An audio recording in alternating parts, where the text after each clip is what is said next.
and Doctor of Medicine at UNSW. So I got full marks in year 12 English, and mostly I think that's because I was a massive bookworm and I love reading and movies. But you know, you can trust things I'm saying. I got full marks. My proudest achievement was going to Gongcha so much that I ended up on their website for a day. And last thing, I'm a co-founder of an independent youth magazine called Pen to Paper, and I'll talk a little bit more about this later, but it's actually a really helpful resource for anyone interested in improving their writing. So today we're going to go over this 1 hour workshop. It's pretty jam-packed, so I might be talking a little bit quickly, but there's a recording. You can always watch that a bit slower.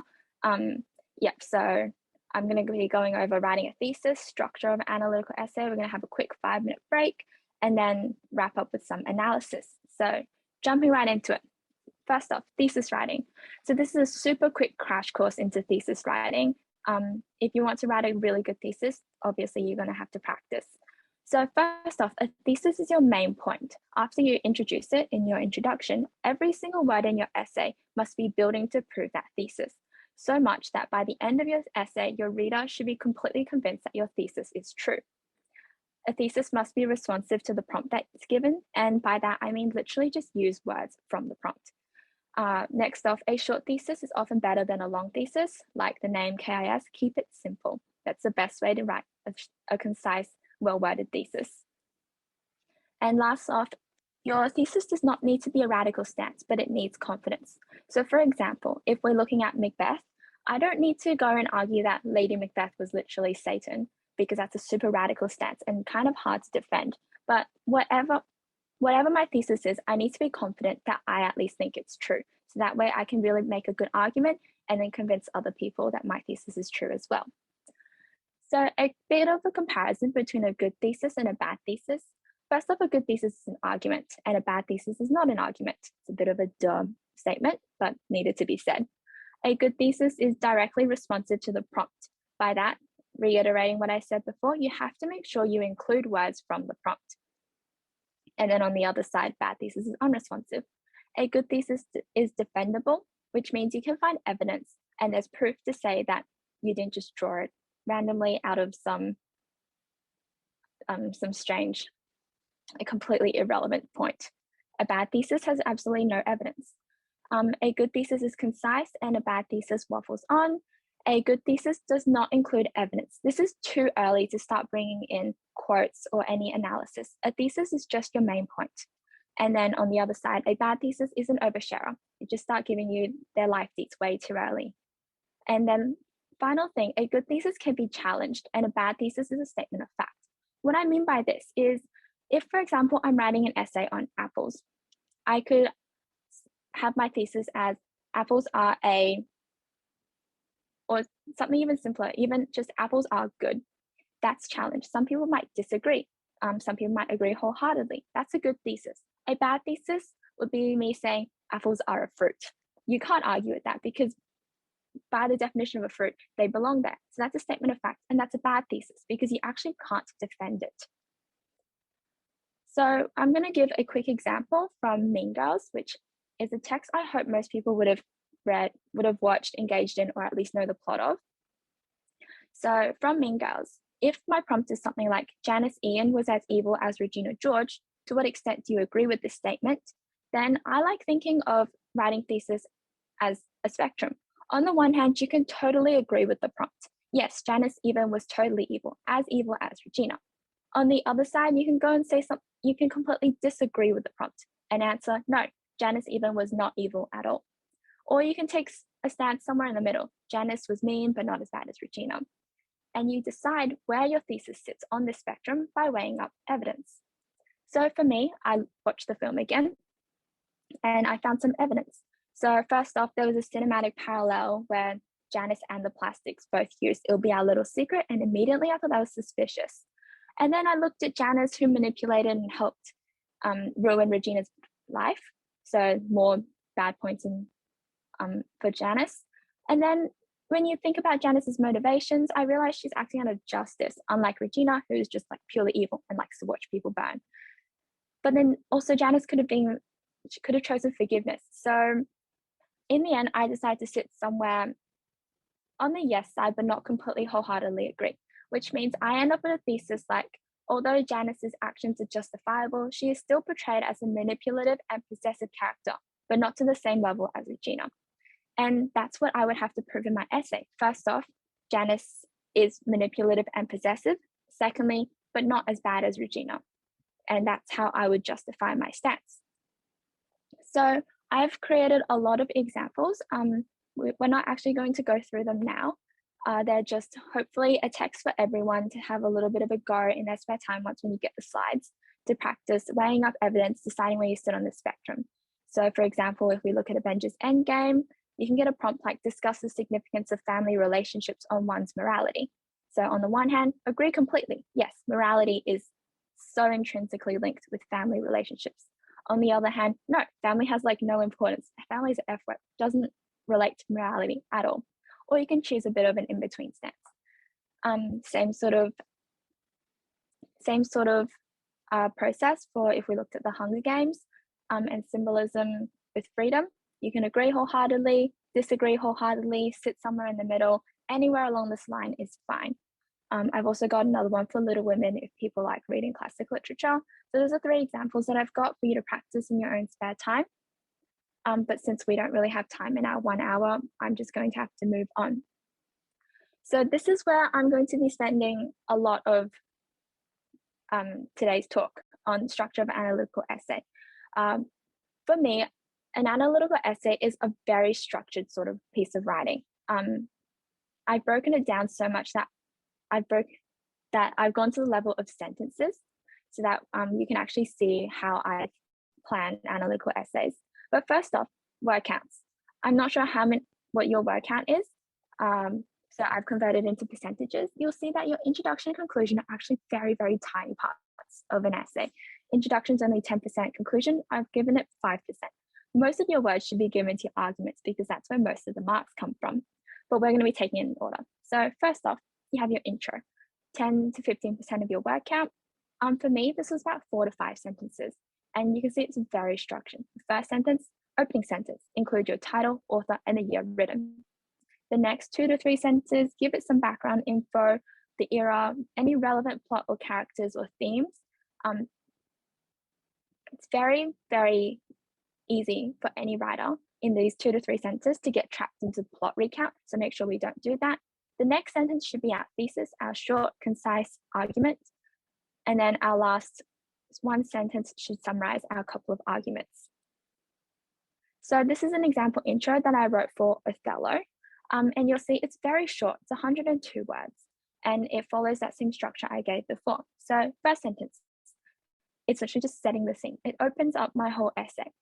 The Tragedy of Othello, The Moor of Venice, is a play written by William Shakespeare in the 17th century. Very easy. You can memorize it for whatever text you're analyzing. And you'll see that firstly, you have to include the full name of the text. I know that this play by Shakespeare is often shortened to just Othello, and you would probably lose marks if you didn't write out the whole name of the text. So make sure you know the whole name. The author with correct grammar, so capitalize that name, and then a rough time of when it was written, so 17th century. The next chunk in green is a couple of sentences of background. So most importantly, it is not a plot summary. Do not summarize the plot, only include what is relevant, and you decide what's relevant by first having your thesis. So that's what we would have to work on in our planning section, and I'll touch on that later. So for this one, I've only talked about how Othello is a tragic hero, and then secondly, Othello has a fatal flaw of insecurity, which led him to kill his wife and then himself. So spoilers. You'll see it's not really a plot summary. I didn't go into that much detail. It's 2 sentences long. It just sets the scene a little bit. The next part is our thesis, and you'll see it's super short. My thesis is only 8 words long. Othello cannot be held entirely accountable for his actions. Very short, straight to the point, and easily understood. The next sentence, we would summarize our 2 arguments. And the structure I've used here is fine. Firstly, X, Y, Z, and secondly, something else. So here you can see I have 2 arguments. Firstly, Othello is brutally manipulated by Iago. Secondly, Othello's environment constantly reinforces his low social status, which denies him the opportunity to overcome his fatal insecurity. Personally, when I look back on this, I think it's a little clunky, but it gets the point across. The main purpose of this final sentence is just to set out your two arguments, what your next paragraph will be on, and then the paragraph following that. So I will have one paragraph talking about Iago's manipulation, and then another paragraph about how society just keeps hating on Othello, which is extremely unfair to him. And because of that, Othello cannot be held accountable for his action. There are other things at play. So that's an introduction. Next off, we'll be talking about arguments. So personally, I recommend 2 arguments with 2 pieces of evidence each, and we'll get into what that looks like. I know some people prefer 3. Personally, I think 2 is better, just because you can actually spend a couple more words on really fleshing out your evidence and analysis sections. Your arguments, don't be surprised if that paragraph actually takes half a page or something, because it should be really lengthy. This is where you get most of your marks, so it's where you need to put in most of your words. The structure for this can be a little bit more fluid than an introduction, but overall, you have your topic or point sentence, you give a couple of sentences of background, and then you would give your evidence, analysis, evaluation for first piece of evidence, and then again, analysis, evaluation for your second piece of evidence, and then one final linking sentence. So the next 2 slides are pretty wordy, but don't worry, I'll just break it down slowly. Okay, so here, I've given an example argument paragraph for this first argument here, that Othello is brutally manipulated by Iago. So you'll see my point sentence is basically a rewording of my argument. Iago, through his skillful manipulation of Othello, is a key reason behind Othello's downfall. It's concise, like a bit over 10 words. Really briefly, just set out what you're going to prove in your paragraph. And then your background. So once again, don't fall into the trap of giving a plot recount. Your background is not a plot recount, and in your whole essay, there should not be any plot recount. You only include things that are relevant to your topic sentence. So here, from Act 1, Scene 1, Iago is introduced as the primary antagonist. His anger at being overlooked for promotion is the first of many reasons for his deep hatred of Othello. And although Iago's true motivations are left ambiguous, they ultimately lead Iago to exploit Rodrigo, Emilia, and Othello. And then this is most clearly seen in Iago's manipulative use of language when speaking to Othello, where each conversation drives Othello closer to madness. So you'll see it's not a plot recount. I didn't say in Act 1, Scene 1, this happened, in Act 2, Scene 1, that happened. It's intentionally vague, and I found the best way to avoid doing a plot recount is to insert a judgment. So here, I've decided that Shakespeare has left Iago's motivations intentionally vague and ambiguous. That's not explicitly said in the text. Nowhere in the play does Iago say, "I'm not sure why I hate Othello." I've decided that this was on purpose. Iago doesn't know why he hates Othello. That's a lens that I've put over the text. And it makes it unique. In that way, instantly it's no longer a plot recount, because I've added another layer of conceptualizing ideas in it. And that's a really easy way to just avoid plot recounts. As soon as you add your own opinions on something, you've stepped away from the text and started inserting your reading. So already it's no longer a plot recount. Now, this evidence part 1 is where the majority of your paragraph should be. And for the sake of time, I've only gone over one piece of evidence here. You would repeat this once again for evidence part 2 that I've left blank. I'm not going to go into detail for this, because we're going to spend the last half of today's talk going over what evaluation analysis are. So we're just going to skip over that big chunky paragraph for now. And then when we look at the link, you'll see it's a bit longer than my point sentence, because it draws on elements of the thesis. So from Iago's interactions with Othello, it is evident that by the end of the play, Othello is entirely under Iago's manipulations. So that's my point sentence, and can no longer be held accountable for his actions is my thesis. So I'm making that link between argument and thesis so that you can see the 400 words that I've just wasted your time on was actually relevant to my thesis. I have proved my point. And that's what you have to do again for your next argument paragraph. All of this is just drawing it all back to your thesis, making your reader realize by the time they're done, they agree with you. Last off is our conclusion, and I like to think of conclusions as an inverted introduction. What that means is, for an introduction, we start off broad. We talk about an intro to the text. We include some frivolous things that aren't all that relevant to what our thesis is. Then we introduce our thesis, we get specific. We identify a character, a theme, something relevant to the prompt that we're going to spend analysis and evaluation on. Then last off, we get so specific towards the end when we bring in our arguments. These are my 2 specific arguments I will be addressing in my essay. The conclusion is the other way around. We start off with our arguments, we link in our thesis, and last off, we need to finish with a link to the wider world. And this might seem a little unnecessary because I know for me, when my teacher first told me you have to introduce a link to the wider world, I thought, why? Because I'm talking about English. English is like relatively set aside, relatively isolated from how the world works. And that's actually not true because English really reflects on how the geopolitical landscape is evolving and really links to society. So it's really important to add, even if it's one sentence, a link to the wider world. And what that looks like can be seen in this example conclusion here. So my first sentence is briefly restating my arguments. So just like in that inverted introduction. And it's totally fine to start with something like in conclusion, in summary, to conclude, because you can't go wrong with just saying, this is my conclusion. So I've picked classic, in conclusion. Othello's downfall stemming from insecurity is a product of 1, Iago's manipulations, and 2, societal reinforcement of his lower social worth. My 2 arguments briefly restated in the first sentence, and then that's done, out of the way. Don't have to worry about it anymore. After that, I would use a logical flow on, so consequently or as a result, to show that link between argument and thesis.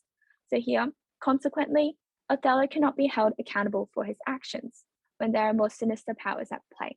So reintroduce my thesis, and it can literally be the same words as your introduction. If you think the thesis you wrote in your intro was short, concise, couldn't find any fault with it, just restate it in your conclusion. Can't go wrong with that. And then here's my link to the real world. While characters like Iago are few, contemporary society is often implicitly assigning social worth based on factors such as race, occupation, and wealth. Therefore, modern audiences should utilize this Shakespearean play to reconsider their biases and work towards building a more welcoming society in the future. So you'll see, even though Shakespeare and all of its literary features seem relatively disconnected from the wider world, you can actually bring that into issues that are happening today. So discrimination, race, occupation, and wealth. So that's my link to the real world. In other words, you just ask yourself, why is the stuff I wasted 2 hours writing about still important today? And answer that however you want. This is the only place in an analytical essay where you have a bit of creativity and a bit of flexibility. You can just think of it as your words of wisdom. What do you want your essay to be able to achieve? Now, granted, it's for an assignment, won't actually achieve these things, but it's an idealistic way, and I like thinking of it like that our essays can actually end up maybe changing the world. So here I've set a quick 5-minute break if anyone wants to run off the toilet, grab a drink, as well as some shameless promo. So I have co-founded a youth magazine called Pen to Paper, and we produce magazines designed for and by young adults. Essentially what that means is we get submissions, we edit, design, and publish them. So we actually have professional looking magazines that we send out online to any readers who subscribed. So here is our QR code if you would like to subscribe. We do not spam your inbox, but we will send you our issues. And there are just so many reasons as a high school student why you should join our platform, because you get to read perspectives by other young adults, people your age who have all these ideas, opinions on any issues with the world. And the best way to improve your English, I think, is to engage with your world, from reading news, watching, listening on the radio, even watching news, to things like this, just reading what other people your age are thinking. So if you would like to subscribe, because I know that we're currently in the works of publishing issue 4, so we're almost done with that. You'll just be in time to receive that in the next couple of days. Alternatively, if you would like to write for us, you can send any issue or any article to our email at the bottom there. And you can just think of us as a free editing service, because we provide you with some feedback, you get to edit up your work and end up getting it published. So it's a win-win for everyone, really.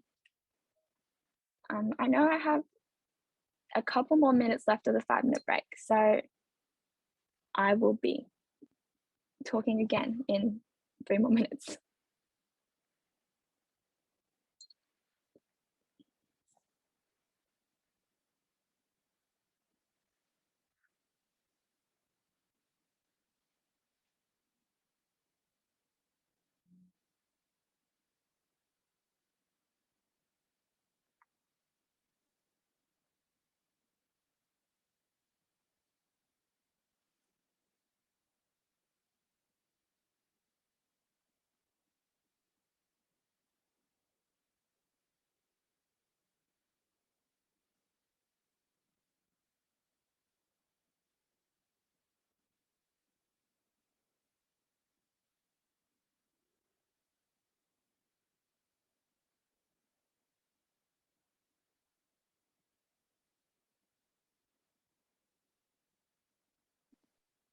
Angela, we've got a couple questions just starting to come through that we could answer during the break.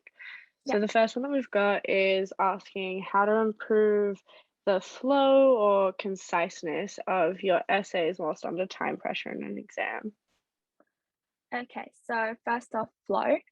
Best way to fix flow is to use our cohesive devices. So firstly, secondly, in summary, in conclusion, and things like as a result, consequently. So those words at the start really fix the flow problem.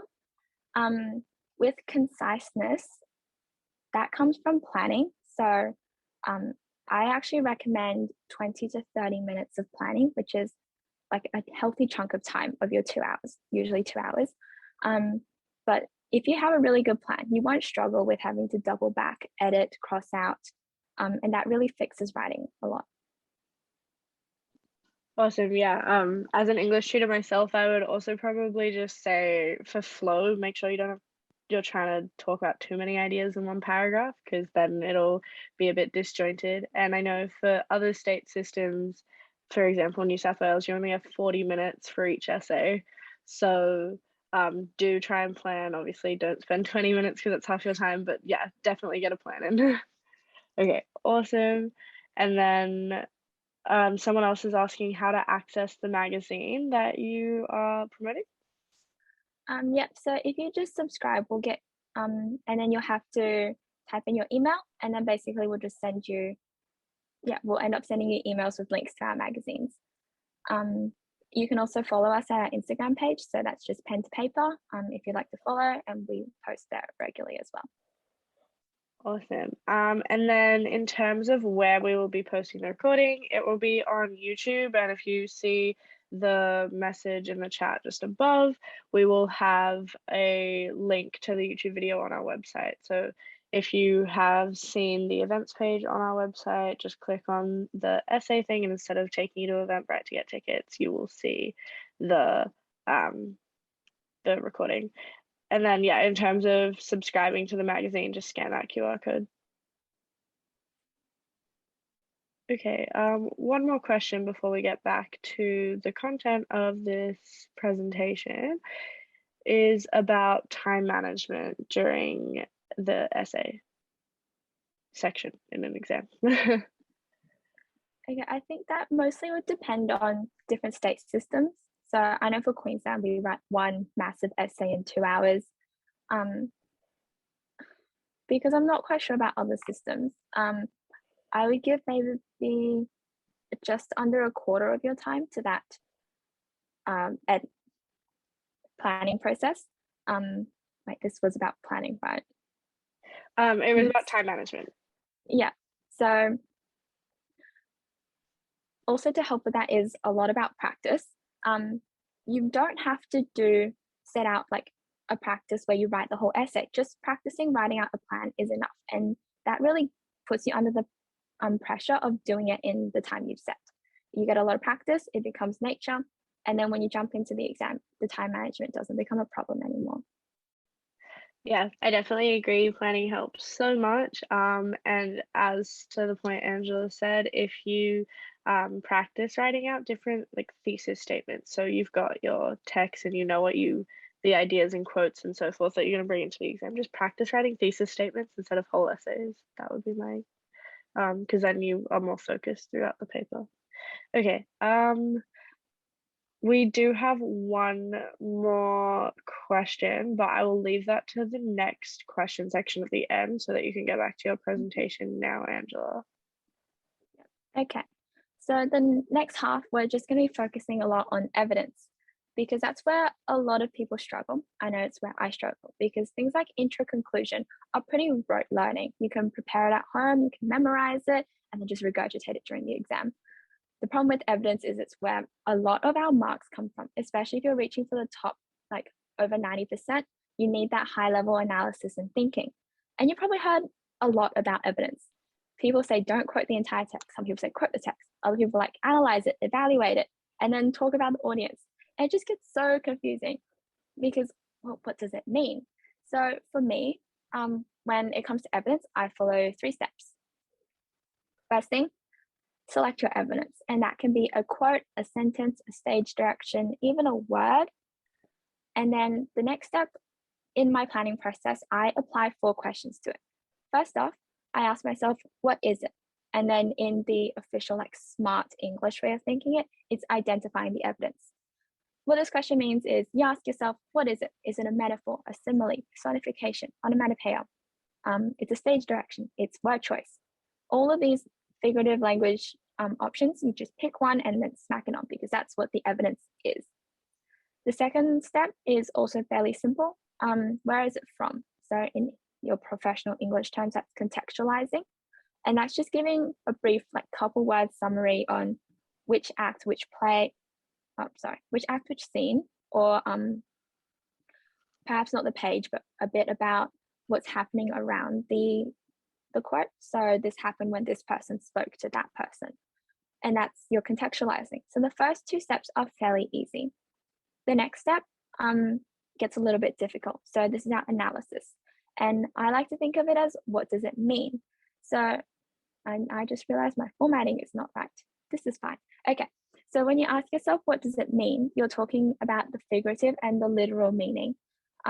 And we'll get into a little bit more detail about that later on because analysis is definitely where I struggled the most. The last question is, what does it do? And in English words, that's evaluate the effect. And that just means you ask yourself, what does this quote, what does this evidence do to the other characters, the intended audience, or the modern audience? And that would change depending on what English you're doing. So that's something you'd have to figure out and apply to your course yourself. And then the last step is after we've answered these 4 questions, we just join it all together in coherent sentences. So this Othello example, the same one that I skipped over before. I'm just going to quickly talk through how I applied 3 steps. First off, select the evidence. I like not that. 5 words, really easy. And that's sort of the length of evidence you should be going for. Don't quote entire paragraphs or soliloquies. That's just a waste of your time and your words if it counts towards your words. Something as simple as this, I like that not. And that's from Iago in the play Othello.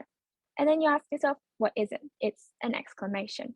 Where is it from? Well, it's when Iago is walking with Othello and they see Cassio leaving Desdemona. A bit of context for people who haven't read Othello. Othello is married to Desdemona, and then Cassio is this like relatively affluent guy who's Othello's like second in command. And then Iago is third in command. Iago got passed over for Cassio when they went through the promotion. So Yep, this happened. Iago said it to Othello when they saw Cassio leaving Desdemona. You can probably see where this is going when we think about what does it mean. So literally, an exclamation is a sudden cry or a remark. The literal meaning of things don't really matter all that much to us when we're talking English. We care more about the figurative side. So figuratively, an exclamation implies things like shock, surprise, horror. It's our oh damn factor.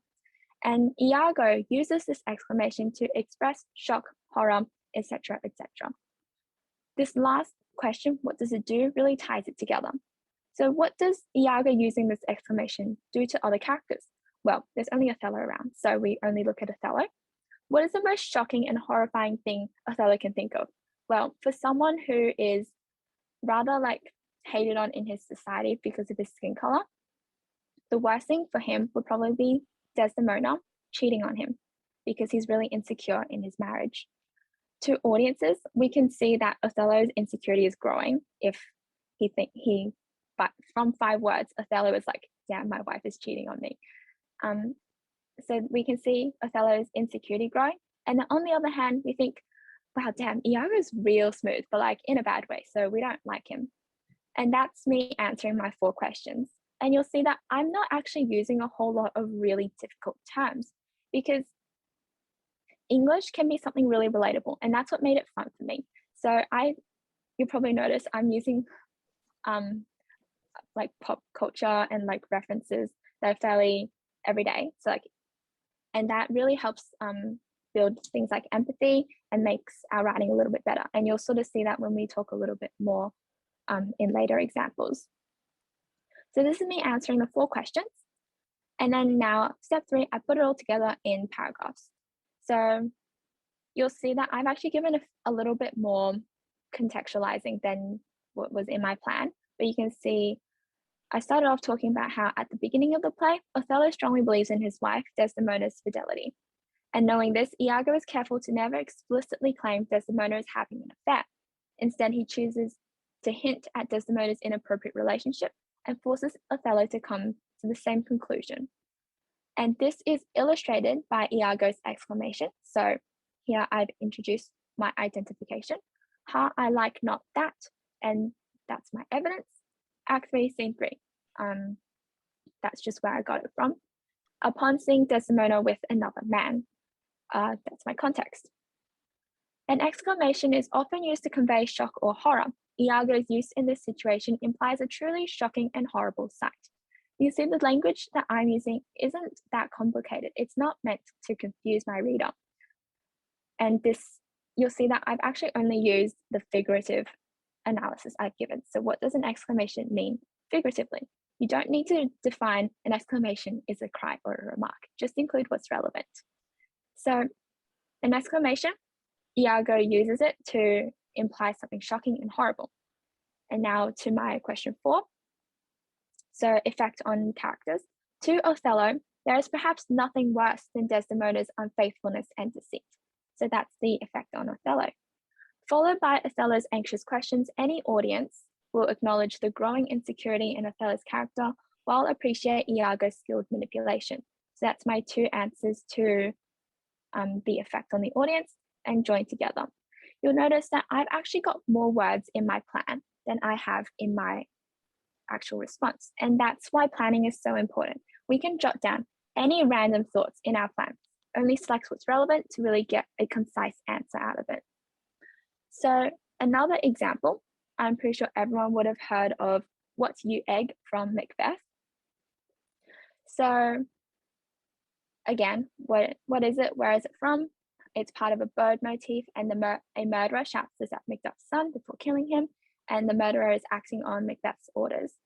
So what does it mean? Again, we can split that analysis into literally and figuratively. Literally, an egg is part of a reproduction cycle. It's an unborn offspring. This is the literal meaning of an egg. We don't really care all that much for it in our essay. Figuratively, and this is what's a bit more important. We know that eggs are often symbols of hope and potential.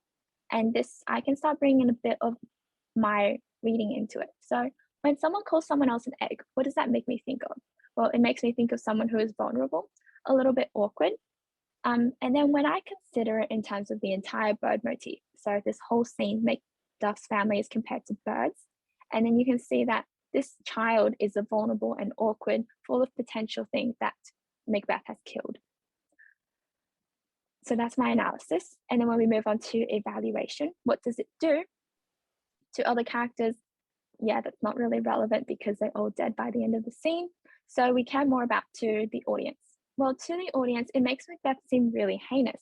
He is indirectly responsible for the murder of a child. And this child is awkward, woefully outmatched, but full of potential. And even the murderer, who is someone who's supposed to be essentially like completely moral, he subconsciously recognizes that what he's doing here is extremely wrong. So even if a murderer can recognize it, but Macbeth ordered it anyways, you can really see how Macbeth has become super evil by this point in the play. So this form of analysis, I think of it as my literal and figurative analysis. Just ask yourself, what does egg mean literally? What does egg mean figuratively? And then just add in anything that you can think of. While this is really good for a beginner analysis, towards the end of year 12, I started using a different method. And for that, my tables stopped looking like this rather simple two-sided one, and it became 3 columns. So this one's from Romeo and Juliet, where Romeo sees Juliet for the first time and he's like, wow, she's so pretty. She's like a jewel in an Ethiop's ear. So what is it? What does it mean? Oh, sorry, there's a typo there. What is it and where is it from? So it's a simile, like a jewel, and then it's from when Romeo first sees Juliet at the ball.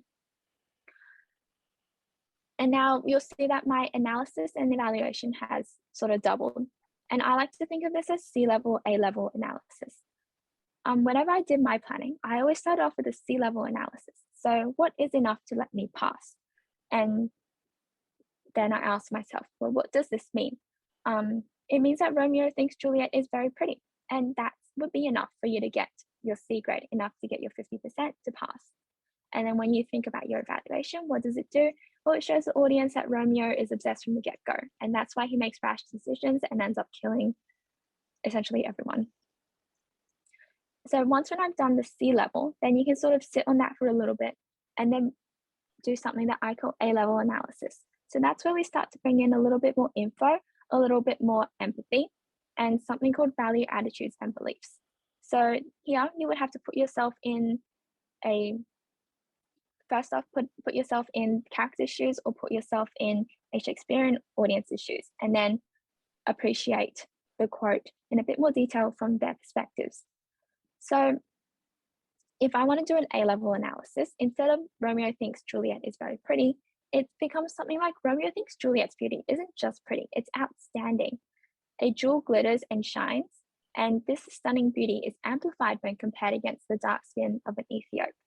So an Ethiop is what back in Shakespearean times, they just called anyone from Ethiopia, but generally anyone from Africa. So you'll see I've given a bit more detail, a bit more nuance and understanding on what this quote actually means. And then when we move on to the evaluation, what does it do? You'll see that I've fully put myself in a Shakespearean audience's shoes. I draw on their values, attitudes, and beliefs. So this quote makes a Shakespearean audience appreciate Juliet's beauty and perhaps more understanding of Romeo's obsession. So a little bit more empathy now. These people were all kind of racist back then. So when you use a comparison to an Ethiop, you add a sense of rarity or you show that Juliet's beauty is actually truly exotic. So you can understand why Romeo is obsessed. Juliet isn't just pretty. Her beauty is so amazing. It's one of a kind. And that would be your sort of A-level analysis. You can see I've drawn in on the idea of like racism that was prevalent back in Shakespearean times that the C-level didn't really go into. Another example we can look at for this is again from Macbeth, where Lady Macbeth is telling Macbeth how to be a two-faced liar, where she's like, just be a serpent. So again, what does it mean? Where is it from? It's a metaphor where Lady Macbeth lectures her husband. And then again, C-level. So what does it mean? Well, snakes are sus. Lady Macbeth is telling Macbeth to be untrustworthy and suspicious like a snake. So that's enough to let you pass. And then what does it do? It shows an audience, it makes the audience hate Lady Macbeth because she's evil, obviously. She's telling Macbeth to lie, and she's dragging Macbeth down with her when she's the ambitious one. Macbeth just wanted to be like a nice dude. And that would be enough to get your C plus levels. Then you can move on to your A levels. So if you want those top marks, you add a bit more detail and you start invoking values, attitudes, beliefs.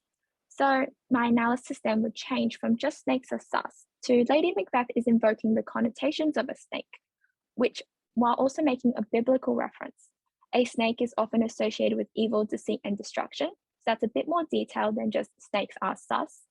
And then this largely stems from Satan disguised as a snake while tricking Eve into disobeying God's command and then banishing her from the Garden of Eden. So that's the context, the understanding that you would show of a Shakespearean audience. So then when you move on to the evaluation, it flows on. You carry that same level of empathy onwards. Shakespeare's targeted audience was very religious. They essentially all followed some form of the Christian faith. So Lady Macbeth is not only disobeying her gender role, she's also taking the role of Satan and preaching the wrong path. So instead of just hating Lady Macbeth, she is cast as the full-on villain in this scene. She's more than just your typical ambitious lady. She's gone to the extent where Shakespeare has drawn a parallel to Satan. So imagine the sort of response that would evoke in a Shakespearean audience. So those are the examples that I had. And this is the process that I followed my thinking throughout any sort of analysis in all of my senior English. When it comes to evidence, I have a couple of tips. First off, you have to identify the language feature of your evidence. This is something you would literally have to do in order to pass. If you don't do it, just give a quote, you lose significant marks. So you have to identify the language feature. You have to say what it is. And if you can't identify it in preparation to your exams, just brush up on your list of figurative devices. And some rarer identifications include exclamation, like what I used before, tone, modality, foreshadowing. My personal favorite is word choice because you can't go wrong with it. Authors are always using words and they often choose those words deliberately. You just need to talk about why this author has chosen that word for that effect. If you quote the text, it should be short, no more than 5 words, 10 if you really want to push it. And that's because you only want to focus on your identification, just whatever words you need to give your analysis for. You don't need to include any extra bits because that just ends up confusing the reader. And naturally, because I went through this and I use the C level, A level, in your planning, that's what I would recommend. So down the side, just write, what is it? Where is it from? What does it mean? What does it do? And then just answer those questions as you're going through. Just write out the C level, some way to engage yourself and make yourself think that this could actually be interesting. And then next to it, just write your smartified version. So start using the big words, bringing values, attitudes, beliefs, and your empathy. And then you can talk about specific themes or identifications that are going on there. So to wrap up, and I'm surprisingly running ahead of schedule. So first off, please read the text you're going to analyze. I know a lot of people like to tell their surprising stories of, I didn't read the text and yet I still got full marks. Don't risk it, it's not worth it. And once when you're done reading the text, read the spark notes, the lit charts, the cliff notes, anything either free or things that you've paid for. I never bought anything, so I just read whatever was free. And the really good things about these websites is they give you the analysis and the evaluation. All you have to do is just change it so it fits your thesis. The next thing, when you're reading your text, make sure you start a collection of quotes, organize them by character or theme. So if you're doing Macbeth, list all the things Macbeth says that are interesting and list all the things Lady Macbeth says that are interesting. And then if you have the time, analyze them beforehand. So fill out those tables. You don't have to memorize it, but at least you get a vague idea of what you want to talk about for each. if it's relevant in your actual thesis. And then again, if you don't like thinking of them in terms of characters, you can always think about them in terms of themes. So anything related to power, anything related to ambition, different ways to classify your quotes to help you remember them for your exam. Never do a plot recount. I've given some tips on how to avoid doing plot recounts, but just don't do it. It wastes your words and it wastes your time, and you don't get any marks for it.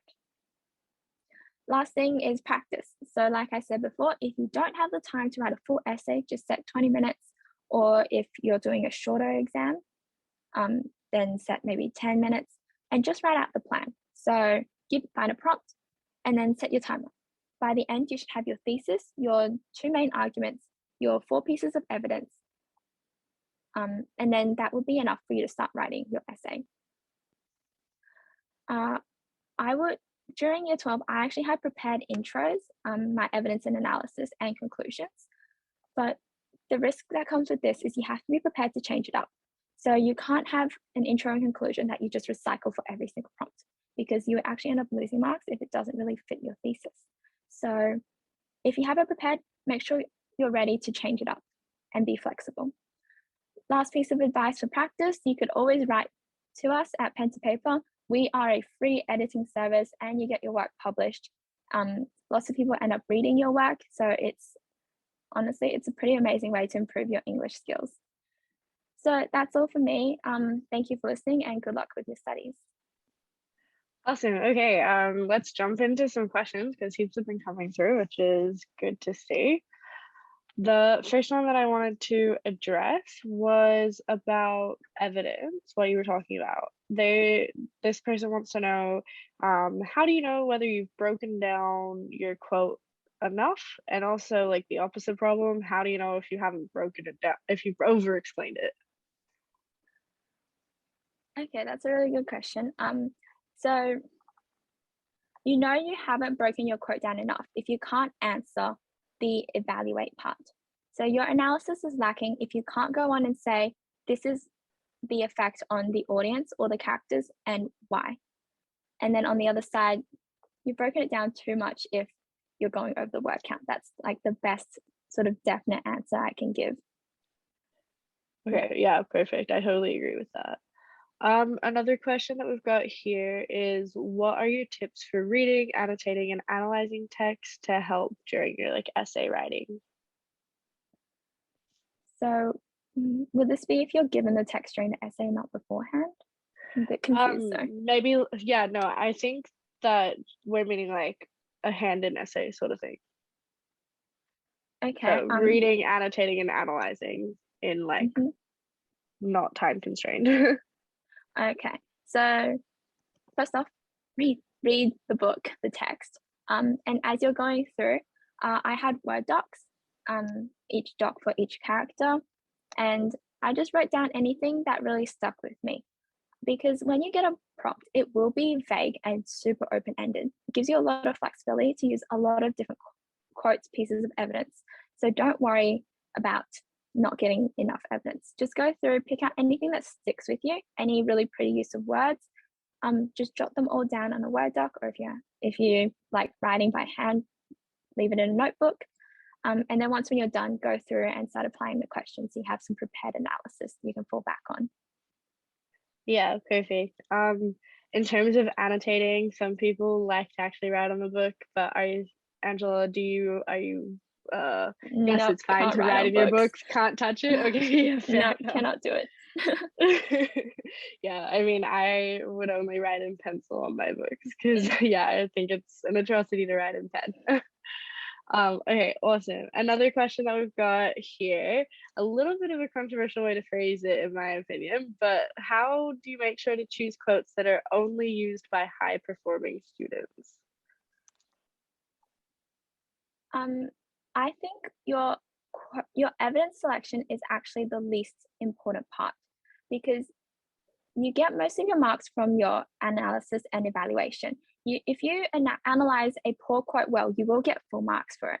If you go out of your way to choose a really complex quote, something that has a ton of different possible identifications you can apply, lots of different readings, that actually ends up confusing you and confusing your reader. So that's why I really prefer things like metaphor, similes, and word choice. Those are my three go-tos because they're super easy to analyze, and that is essentially all you really need to do. Make sure it's clear and concise, and your marker can know, here is where I'm bringing in my analysis, this is my evaluation, this is the effect, and that's why it works. So don't stress Yeah. about choosing. I agree. It's not what you choose, it's what you do with it. Mm. So that's a really good answer. Thank you for that. Another question that we've got come through is, what about coming up with thesis on the spot in a timed essay? Because that's what your essay is based off. So how do you do that well? Well, I did the spectrum thing. So I think Yeah. by So the in time you terms of, finish reading, sorry, you you go. would actually have a couple of opinions. So like by the time I finished watching Mean Girls, for example, I definitely wasn't like Janice Ian is an angel. So you can immediately like cut off the thesis statements that you cannot argue because you just don't believe in them. It's always better to argue from a point that you actually do believe in, and then just set out your spectrum and be like, after thinking through my text, my pieces of evidence, what I have prepared, this is where I think I sit, and then just jot down a rough draft thesis, write it in pencil, so that at the end you can actually come through, rub it out to make sure you choose like the best thesis you can write. Yeah, that's super good advice. I think that a lot of people stress over coming up with like a super complex thesis, but the way that you've explained it with like a spectrum, that I think is the Yeah, like best a way to really go. simple thesis. Janice is evil, or like 4 or 5 words is enough to set out the bare bones of your essay. If you want to make it more complicated and you have time, go back and edit it. Yeah, perfect, perfect. Okay. What about if you know what topic you're gonna get on the day of the exam? Is it okay then to rote learn and memorize your like intro, conclusion, that sort of stuff, if you know what the topic is gonna be? Yeah, if you're 100% sure, yes, it's better to have a prepared intro conclusion, just because it saves you a lot of time and you can really start giving those high level analysis evaluation and get more marks that way. But only if you're 100% sure. I'm not sure what exam you would actually know the prompt for. Yeah, I mean, I know there's always rumors going around, people guessing, Mm. trying to work out what the question is, but yeah, definitely a tricky one. What about how you can improve your vocabulary without simply just like reading lots? Is there another like trick to it, or do you just have to put in the time? Um, it mainly focus on what you're reading. So if it's analytical language you want to improve on, read stuff like lit charts, cliff notes. Talk to your English teachers, especially if they have a degree in English, because they in their uni assignments would have had to use all these words. So they're really good resources, and talking to them is just a really good way of soaking in new language. Yeah, that's so true. So if you don't want to read, talk. And then another question has come up with, this is a bit more admin. I'll answer this one. Can we request a tutor for online studies in the ACT? Yes, you can. We are hiring ACT tutors, but they have been put under our New South Wales division instead of ACT itself because it's quite small at the moment. I'll actually just put my email as a reply to your message. Send me an email, let me know what subjects you're interested in, and I will send you through to, send you the profiles of our ACT tutors because we've got some amazing ACT tutors. Okay, last question that is in the Q&A for the moment. It says, when analyzing a quote, do we talk about the effect it has on the modern audience today as well, or just the time it was published? That really depends on the type of English you're doing. So I know in Queensland we have literature and general English. And for general English, we had to do both. But for literature, you could only talk about the intended audience. So that's something you'll have to talk to your teacher and read over the marking scheme for. Yeah, I can't Yeah. answer that one. Yeah, I know. It's a difficult question to ask. I think definitely look at your marking rubric. I know in New South Wales, especially for Module A textual conversations, it's about looking at the time it was published and also the effect it has today. So there's opportunities for both. It really just depends on what you're studying. Okay, if there are no more questions, I am happy to wrap up. We're pretty much right on the time. We're getting some messages come through in the chat saying thank you for the session. I would like to thank Angela for her time. People are saying it was really helpful, and I think you shared a lot of words of wisdom. So if anyone wants to request tutors, unfortunately, Angela is way too popular and has too many students already, but we have lots of other amazing English tutors who would love to help you with your essay writing. So yeah, if you want a tutor, the link is up in the chat. And yeah, we'll look forward to hearing more from you guys soon. Thanks, everyone. Oh, we've got a couple more messages. Nope, they're all just more thank yous. Lovely, guys. Okay. Yeah, awesome. Thank you for attending.